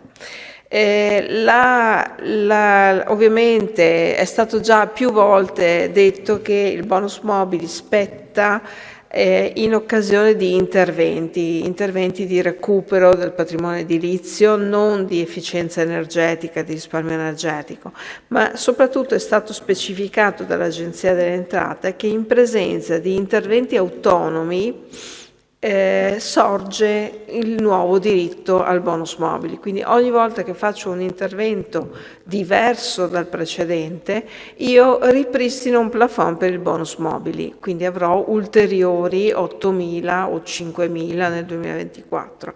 Questo è importante perché ci consente poi di rimettere a nuovo la casa con una spesa di ristrutturazione edilizia varia fatta nei vari anni.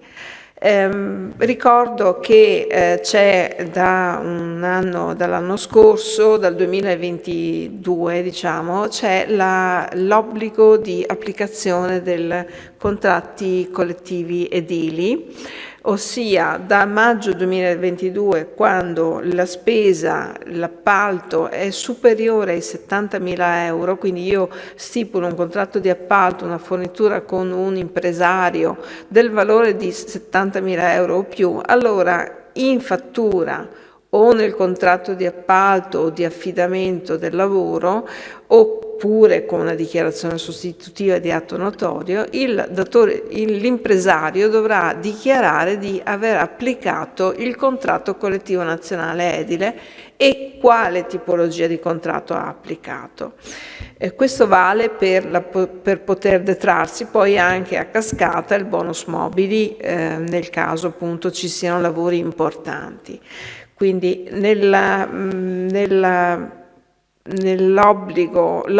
questo obbligo determina una decadenza se non ho questa dichiarazione fatta in vari modi, quindi anche successivamente all'emissione della fattura, perché magari ci siamo dimenticati, la spesa non è stata considerata il limite di spesa, posso comunque recuperarla questa dichiarazione sostitutiva. Però è fondamentale poi la detrazione per il patrimonio edilizio, l'efficienza energetica, il bonus mobili, il bonus verde e tutto quello che è collegato per esempio con gli impianti fotovoltaici e così via. Particolarmente interessante e in continua variazione è la detrazione sulle barriere architettoniche. È stata introdotta nel 2022 e è valida fino al 2025, è una detrazione d'imposta elevata, 75% della spesa, e una detrazione in 5 anni. Il limite di spesa è più basso perché siamo a 50.000 euro per gli edifici unifamiliari, le singole unità immobiliari. Se però la barriera architettonica viene ridotta, l'intervento viene fatto sulla parte comune, il limite viene aumentato a 40.000, 30.000 per numero di unità a seconda del numero di appartamenti nel condominio.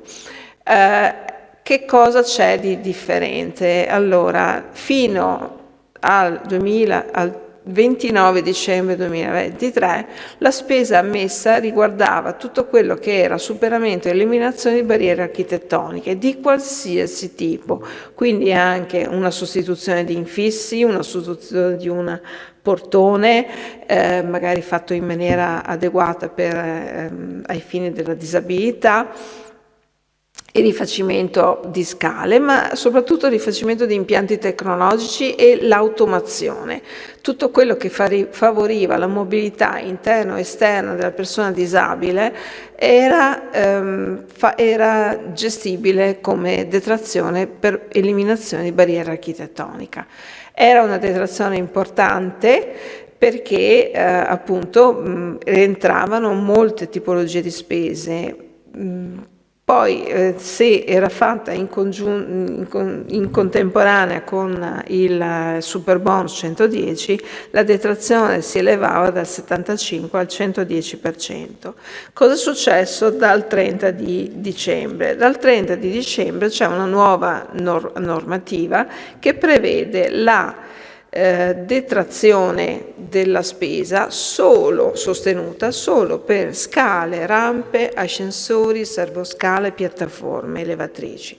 Quindi non è più ammessa la detrazione, per esempio, per il cambio degli infissi o del portone o per l'automazione dell'impianto o per qualsiasi altra opera che io potessi far figurare come eliminazione di barriera, ma è limitata solo alle scale, alle rampe e agli ascensori. È una limitazione importante però ha ovviamente delle salvaguardie. Le salvaguardie sono in particolare che valgono le regole del 2023, quindi io continuo a usufruire della detrazione anche per altre spese solo se ho presentato un titolo abilitativo quando è necessario, oppure ho già iniziato i lavori, quindi al 30 dicembre avevo già iniziato questi lavori e magari non avevo il titolo, però posso dimostrare di aver iniziato i lavori, oppure avevo già stipulato un accordo vincolante per la fornitura dei beni, un accordo con il fornitore, ad esempio, degli infissi, che era già stato stipulato e a cui però è necessario dare una data certa per difendersi in caso di controllo da parte dell'Agenzia delle Entrate, oppure avevo già versato un acconto del prezzo su questo accordo. E naturalmente se io ho versato un acconto ma non avevo un accordo vincolante non posso usufruire di questa proroga di detrazione. Ti interrompo un attimo Sì. facendo un passo indietro sulle spese sanitarie, perché abbiamo due quesiti a riguardo, quindi concentrati sulle spese sanitarie. Allora, la domanda è questa: se ho perso gli scontrini fiscali, avevi già fatto cenno tu prima all'opzione possibile, ma la domanda è così. Allora, spese sostenute nel 2023. Non ho gli scontrini, però queste spese sono censite nel sito sanità.finanze.it /portale.dei cittadini. Questa stampata può sostituire sostanzialmente la presentazione degli scontrini? Adesso mi dà un'indicazione diversa, che è nuova, perché questo portale non l'abbiamo mai, non ho presente quale sia, magari è quello della precompilata, forse intende quello, oppure quello del sistema tessera sanitaria, perché il modulo, aspetta che sto cercando Allora, se la sul slide. sistema tessere sanitarie sappiamo che non c'è problema e anzi quello va benissimo. Esatto, è sistema ts1.sanità.finanze.it, portale dei cittadini. Allora, quando smarrisco lo scontrino, diventa un problema se è lo scontrino del familiare. Il familiare a carico, per esempio, per il quale io dovrei avere lo SPID per accedere al sistema tessera sanitaria, perché è comunque uno SPID personale.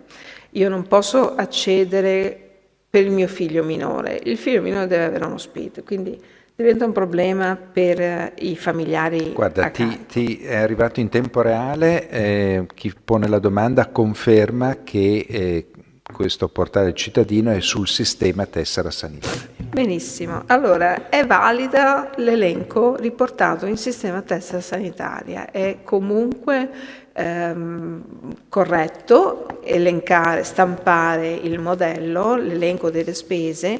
Poi che cosa dovrò dare al CAF? Una dichiarazione sostitutiva di atto notorio dove io dichiaro che quell'elenco di spese l'ho scaricato dal sistema tessera sanitario, non l'ho inventato io. E qua c'è l'apposita autocertificazione nell'allegato A, cioè nell'allegato A abbiamo proprio indicato una dichiarazione sostitutiva di atto notorio, quindi con responsabilità penale in caso di dichiarazione falsa, che l'elenco scaricato dal sito è quello, cioè l'elenco consegnato al CAF è quello scaricato dal sito. Sì, sempre chi pone il quesito dice: in questo elenco ci sono anche delle spese definite come non tracciate. E qua appunto viene rilevato in genere al termine adesso io l'ho visto, lo ricordo dall'anno scorso, quest'anno non ho ancora scaricato il modulo, ma al termine dell'elencazione viene anche dato il totale delle spese detraibili.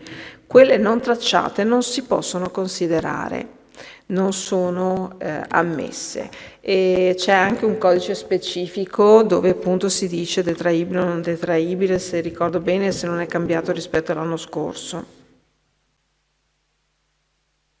Bene, ti abbiamo interrotto. Attenzione però, attenzione, che stiamo parlando, gli scontrini di farmacia sono detraibili anche se non sono tracciati. Su questo forse per quello è scritto pagato in contanti, perché infatti è presente, io ho ben chiaro che nell'elencazione che fa il sistema tessera sanitaria sono le spese detraibili, cioè quelle che io posso detrarre, e non troverò una spesa per cura estetica in quell'elenco, per esempio, perché la spesa per cura estetica non è detraibile, ma troverò lo scontrino pagato in contanti. E c'è scritto acquisto di medicinali, di farmaci o di dispositivi medici, e sono detraibili.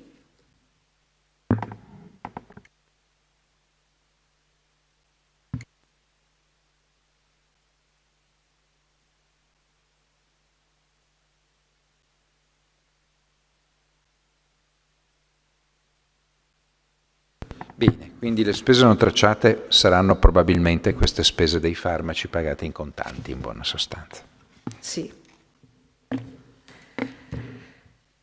Allora, tornando alle barriere, un'altra novità delle barriere, però adesso probabilmente sarà ulteriormente cambiata perché oggi c'è un nuovo decreto, è la possibilità di ottenere lo sconto in fattura o la cessione del credito. Per le barriere architettoniche dal 1 gennaio 2024 questa opzione di sconto o cessione è possibile solo in presenza o di spese condominiali su parti comuni, di edifici a prevalente destinazione abitativa, anche qua c'è una verifica da fare, oppure in caso di presenza all'interno del nucleo familiare di un disabile ex legge 104, non serve la gravità, oppure in spese su abitazioni principali e reddito di riferimento calcolato con determinati criteri non superiore a euro 15.000. Ecco, in presenza di questi casi, questi tre limitati casi, è possibile procedere alla cessione o allo sconto in fattura anche nel 2024, salvo il decreto che è in via di pubblicazione dottor Meloncelli ne accennava prima, che verrà pubblicato e di cui non conosciamo ancora il contenuto e che sembra limiti ulteriormente la possibilità di sconto e cessione.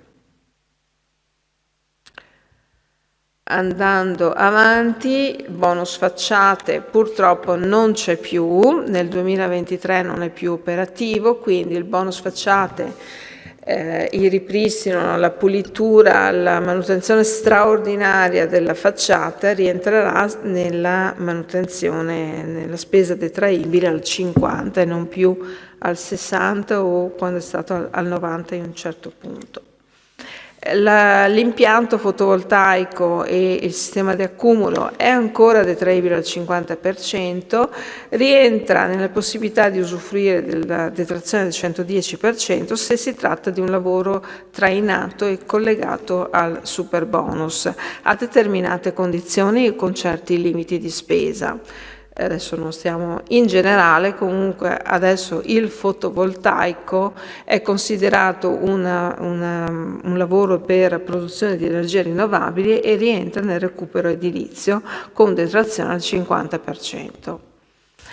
Il bonus verde non è variato, è sempre ammesso anche per il 2023 e non è stato neanche tolto nel 2024 ed è un 36% sempre nel limite dei 5.000 euro. Qua noi vi preghiamo di fare molta attenzione alla tipologia di spese perché spesso arrivano al CAF fatture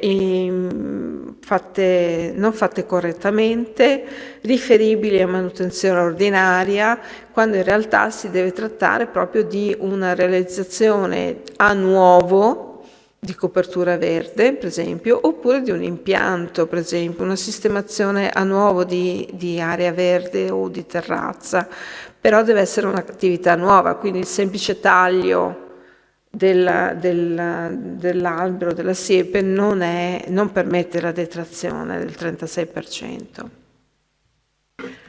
L'arredo, abbiamo detto, nel 2023 spetta fino a 8.000 euro, era 16.000 nel 2022, uno spot velocissimo, prima era 10.000, adesso dal 2024 diventerà 5.000.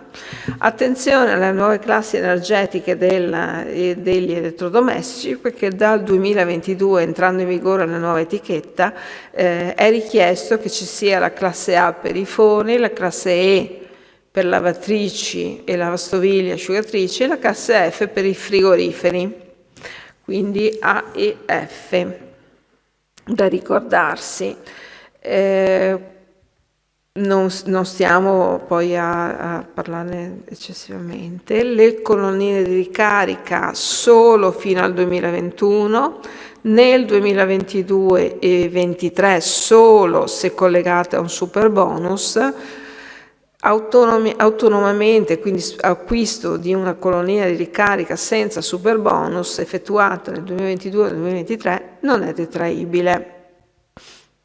Attenzione poi all'obbligo di congruità prezzi. Questa congruità prezzi è sempre obbligatoria quando facciamo una cessione, uno sconto in fattura, salvo non ci siano dei limiti di spesa e dei lavori in edilizia libera, perché la congruità è necessaria per attestare che la spesa rientra nei limiti dei prezzari della Camera di Commercio per i lavori edili, oppure indicati i limiti per gli ecobonus, quindi per risparmio di efficienza energetica, indicati in particolare nell'allegato A del decreto del Ministro della Transizione Ecologica.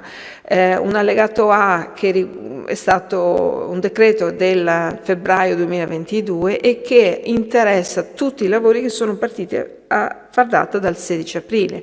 Quindi dal 16 aprile 2022 e quindi anche nel 2023, se io svolgo dei lavori di efficienza energetica, quindi ecobonus, risparmio energetico, riqualificazione energetica, come lo vogliamo chiamare, ho l'obbligo di attestare la congruità del prezzo. O l'attesto con riferimento all'allegato A oppure con un'asseverazione tecnica quando il lavoro è più complesso. Faccio l'esempio delle schermature solari.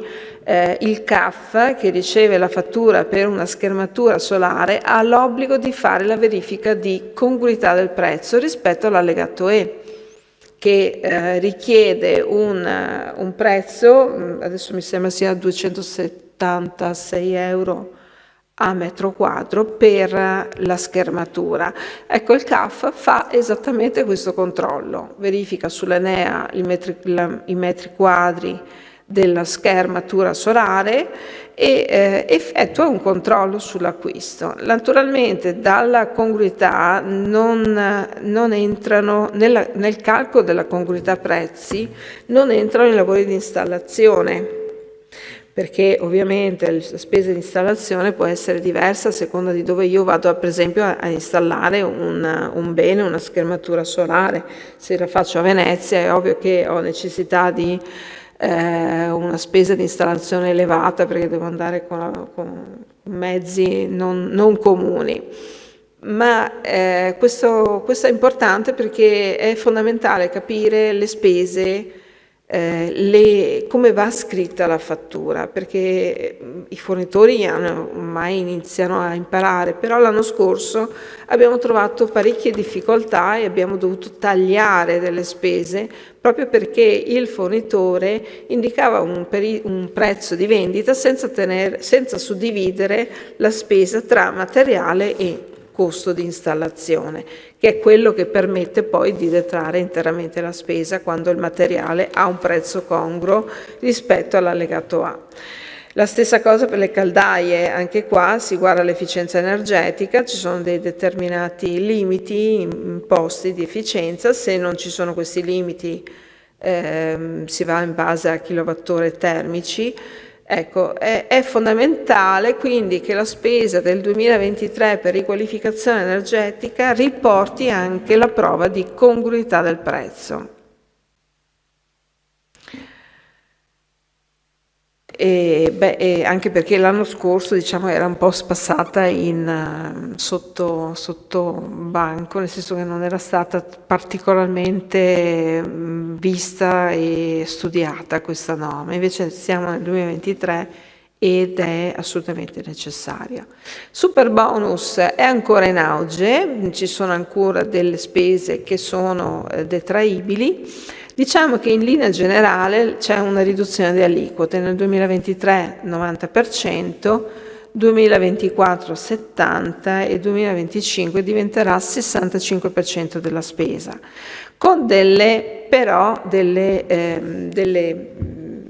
agevolazioni per i lavori che erano già stati iniziati nel 2022 e con varie proroghe sono state portate avanti nel 2023. In particolare rimane l'aliquota 110 e non scende al 90 quando abbiamo edifici fino a 4 unità e delibera e presentazione del titolo entro il 25 novembre 2022, oppure condomini che hanno deliberato entro il 18 novembre, depositato la CILAS entro il 31 dicembre 2022, e quando ci sono interventi di demolizione e ricostruzione con un titolo depositato entro il 31/12/2022, ecco, questi sono tutte casistiche che consentono di dare il super bonus 110. Naturalmente il CAF deve fare un'attenta verifica e un rilascio di visto di conformità che prevede molti controlli e pertanto tutte queste pratiche non vengono gestite, vengono gestite a livello di sede centrale, perché sono poi automaticamente controllate dall'agenzia, cioè noi sappiamo che il controllo su questo super bonus sarà su tutti i super bonus elaborati da CAF e pertanto il controllo viene fatto molto attentamente presso la sede di CAF. Allora, la fattura per l'attestazione congruità prezzi invio Enea, che non è rientrata nella cessione del credito perché emessa in data successiva, può essere detrata in modello 730 Grazie. Sì, può essere detratta. È stato precisato con una circolare dell'Agenzia delle Entrate che questa è una spesa che può essere portata in detrazione nel modello 730, cioè è ammessa alla detrazione del 110. Se io procedo con una cessione, uno sconto, ovviamente una cessione di credito, no, non ci sarà la possibilità di portare questa spesa perché gli enti certificatori vogliono che sia inclusa nell'asseverazione, ma nel 730 la posso portare. Quindi riepilogando, ci sono alcune casistiche in particolare che dicono in base all'arco di sostenimento della spesa quando io posso usufruire del 110 dell'aliquota piena o quando io parto con un'aliquota al 90%. Adesso non stiamo a parlarne perché sono veramente super bonus, non sono stati tanti. È fondamentale invece, importantissimo invece il discorso della cessione del credito a terzi, a soggetti tipo banche, assicurazioni, poste oppure lo sconto in fattura, perché sono solo alcune spese che possono essere detratte, scontate o cedute. In particolare sono quelle riferibili alla Super Bonus 110, al Sisma Bonus, alla ristrutturazione edilizia, alla riqualificazione energetica, barriere architettoniche. Cosa non ci va in pratica? Ad esempio non ci va il bonus verde, quello non è soggetto alla possibilità di cessione del credito. Ci sono però delle norme importanti. Nel 2023 la normativa ha avuto un'enorme restrizione e da febbraio 2023 in pratica sono state soppresse tutte le opzioni di cessione sconto in fattura, salvo alcuni casi particolari. E quali sono questi casi? Sono quelli che ad esempio avevano già un titolo edilizio presentato al 16 febbraio. Scusa, facciamo ancora una volta presente che queste indicazioni sono quelle che erano valide fino a ieri sera. Fino a ieri sera, sì. Poi da oggi in poi ci sono delle indicazioni che sono state ulteriormente restrittive, che sono state introdotte in un decreto approvato al Consiglio dei Ministri ieri sera, però il testo non l'abbiamo e quindi stiamo parlando di cose che vi avvisiamo probabilmente saranno soggette a modifiche, perché appunto sono state ulteriormente ristrette, però il testo con le restrizioni appena approvate ancora non è disponibile. Esatto. Quindi in pratica si guarda alle attività svolte prima del 16 febbraio, se c'era un titolo abilitativo, se c'era una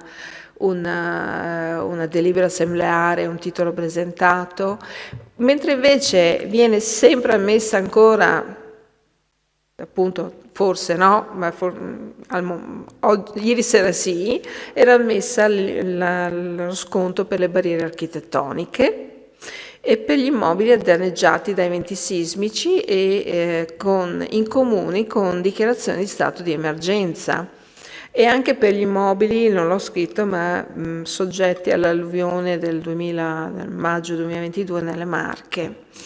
Ecco, per quelli è sempre ammessa la cessione e lo sconto.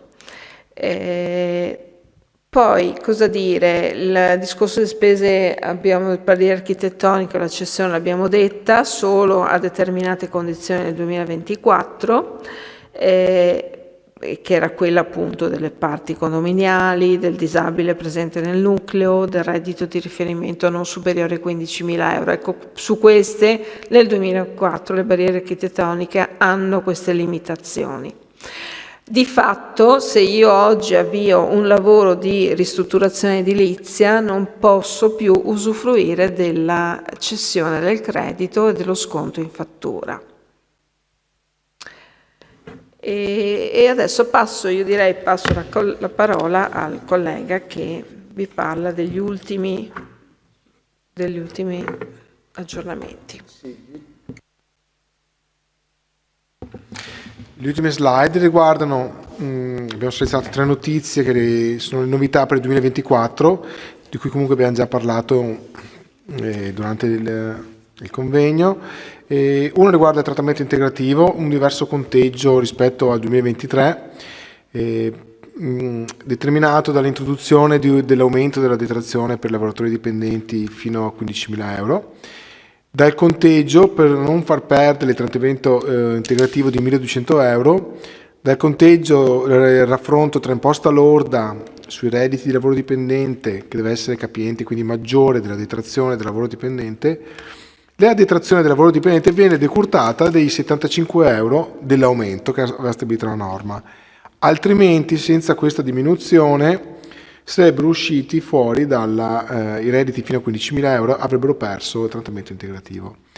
Invece per i redditi non cambia niente per quanto riguarda il conteggio per quelli che vanno dai 15.000 ai 28.000, che resta un contributo variabile in base alle detrazioni, sapete, quelle dell'articolo 15.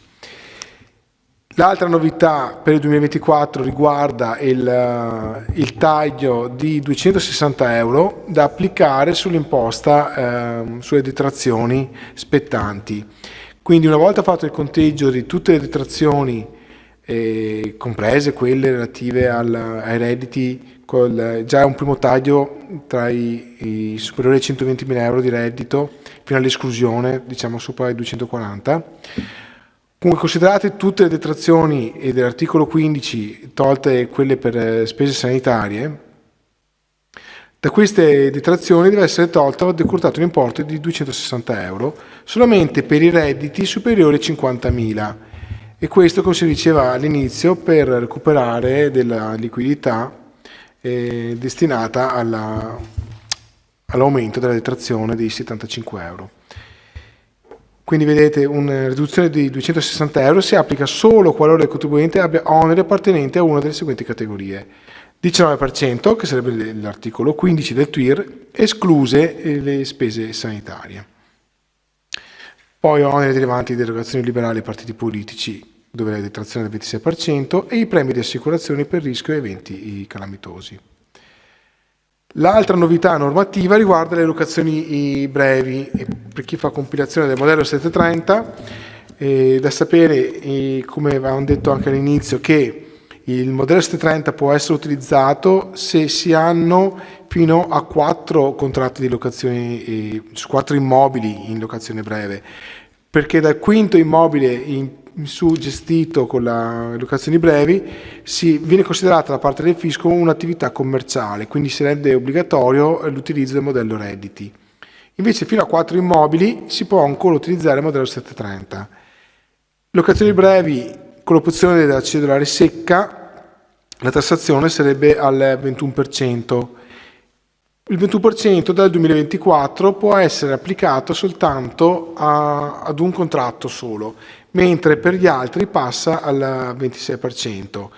Quindi riguarda solo questo aumento dal 21 al 26, riguarda solo le locazioni della seconda, terza o quarta casa per contratti stipulati dalle persone fisiche. Dal quinto immobile locato invece sarà necessario aprire la partita IVA e si presume lo svolgimento in forma imprenditoriale dell'attività. L'aumento è applicabile quindi solo ai redditi derivanti dai contratti di locazione breve, mi raccomando quelli che hanno durata gli affitti sotto i 30 giorni, solo per questi c'è questa modifica, e in caso in cui ci sia più di un appartamento appunto destinato a questa locazione. In presenza di un solo contratto di locazione breve di un solo immobile, l'aliquota resta al 21%. Le ultime novità, invece, l'ultima slide riguarda, che riprende Silvia, riguarda le conferme e le proroghe già annunciate dei bonus edilizi, di cui avevi parlato anche prima. Qua vengono riassunte. Allora sì, in pratica abbiamo la conferma della detrazione al 50% per le spese del patrimonio edilizio, sempre nel limite dei 96.000 euro, quindi nel 2024 c'è ancora.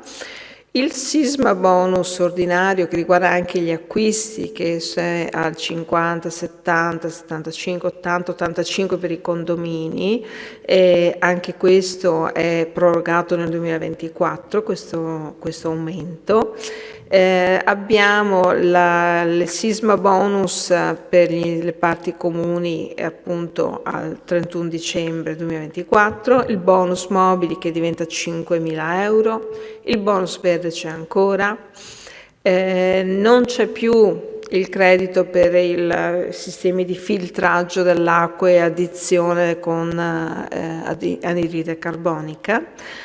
Al 31 dicembre invece c'è il bonus prima casa per gli under 36, quindi il recupero dell'imposta di registro pagata, dell'IVA pagata per i contribuenti che non hanno ancora compiuto i 36 anni nel 2023, nel 2024 hanno diritto al bonus se stipulano il contratto nel 2024, ma solo in presenza di un preliminare registrato entro dicembre 2023.